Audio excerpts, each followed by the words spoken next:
Hello, bachcho. Let's take a given question. The question says two identical particles of mass m carry charge q each. Initially, one is at rest on a smooth horizontal plane, and the other is projected along the plane directly towards first particle from a large distance with speed v. The closed distance of approach b.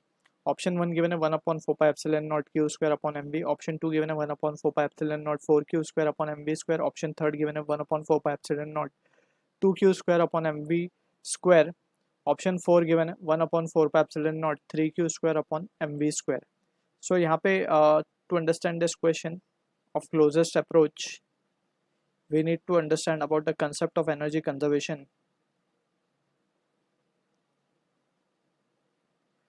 So it's energy conservation plus the concept of conservation of momentum.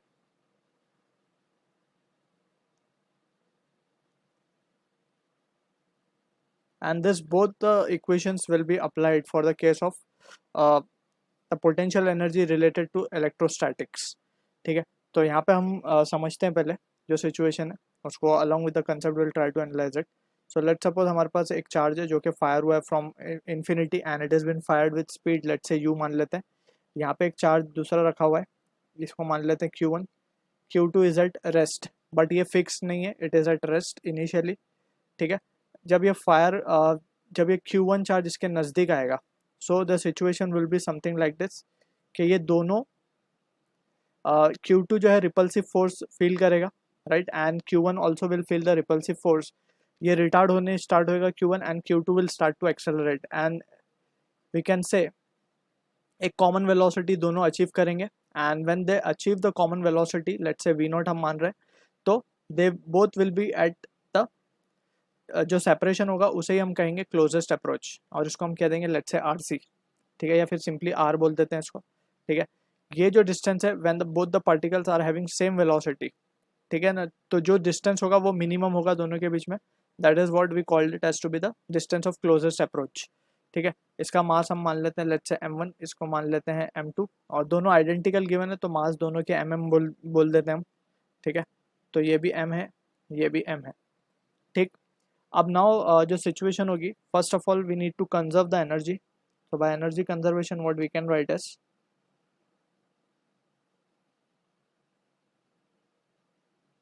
by energy conservation हम लिख सकते हैं initially velocity half m u square kinetic energy. ठीक है, क्योंकि दूसरा वाला तो रेस्ट पे, तो फर्स्ट के पास ही सिर्फ काइनेटिक एनर्जी होगी half m u square, and that will be equals to, finally both will be moving with common velocity, और दोनों का मास क्या हो जाएगा m plus m, that is 2m, and it will be v0 का square plus, अब दोनों के बीच में पोटेंशियल एनर्जी भी होगी चार्ज के बीच में, सो k q स्क्वायर अपॉन, दोनों के ऊपर चार्ज कैपिटल q है तो it will B k q square upon r square. So separation will be k q square upon r, sorry not r square, r just. तो यही r हमें find करना है, इसको अभी फिलहाल हम बोल देते हैं let's say this is our expression number 1. ठीक, further more we can say by conservation of momentum, by momentum conservation we can write linear momentum को हम कंजर्व करेंगे, since no external force is acting on the system so we can conserve the momentum. ठीक है, so by momentum conservation हम लिख सकते हैं initially it is mu and that will be equals to m plus m, that is 2m v0, right. Initial and final दोनों को equate कर दिया हमने, सो यहाँ से हम v0 की वैल्यू निकाल सकते हैं, तो it will be u/2. Let's say this is our expression number 2.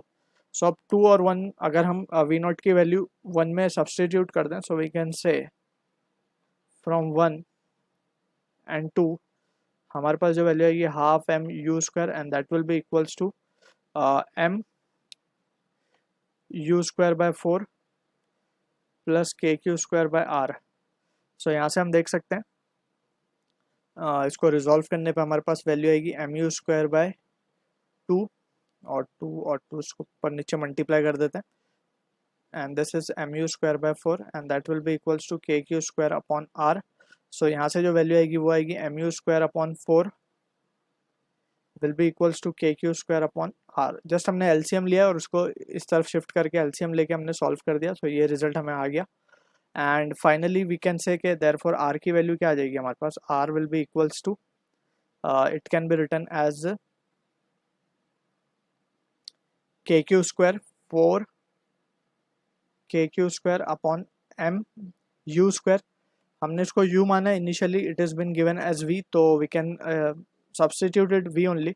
सो यहाँ पे हम लिख सकते हैं 4 k q square upon m v square. अब k की वैल्यू को लिखा जा सकता है 1/4 पे एप्सिलॉन नॉट, 1/4 पे एप्सिलॉन नॉट, और ये हो जाएगा 4 क्यू स्क्वायर अपॉन m. अब we are substituting finally it has to be v square. And since यहाँ पे हम लिख सकते हैं कि जो u है, हमने जो u माना वो एक्चुअली में v है, राइट. गिवन लिख देते हैं यहाँ पे. So from the options given, 2 will be the answer for this. I hope you understood the solution. All the best.